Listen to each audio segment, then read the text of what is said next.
కాబట్టి మనం వెంటాడాల్సింది ఈ లోకం ఇచ్చేది కాదు. ఈ ఆస్తులు పాస్తులు రకరకాలైన డబ్బు బంగారము వెండి వీటిని మనము పూజించకూడదు. ఇవన్నీ కూడా దేవుని సేవ చేయడానికి దేవుడిచ్చేట సదుపాయాలే. ఇక్కడ రావడానికి మేము కారు వాడాము, అదొక సదుపాయం. హల్లెలూయా. అదొక పనిముట్టు.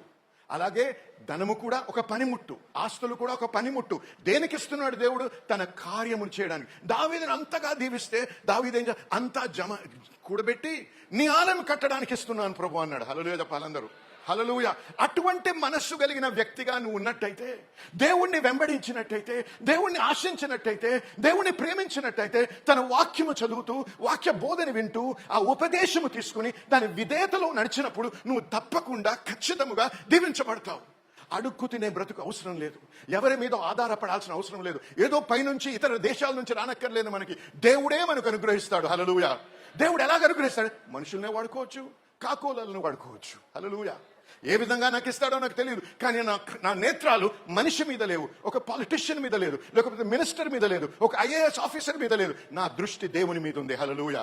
అటువంటి మనస్సు కలిగిన హృదయం ఉంటే నీకు, అటువంటి హృదయం, అటువంటి మనస్సు ఉండే, దేవా నీ కొరకు నేను జీవిస్తున్నాను, నీ కొరకు నేను బ్రతకాలి, నీ కొరకు నీ రాజ్యం కట్టడానికి నన్ను వాడుకో ప్రభు అనే ఉద్దేశం నీ హృదయంలో ఉన్నట్టయితే ఎవడు కూడా, ఏ సాతాను కూడా ఆ సమృద్ధిని ఆపలేడు, ఆపజాలడు. హల్లెలూయా చెప్పాలి.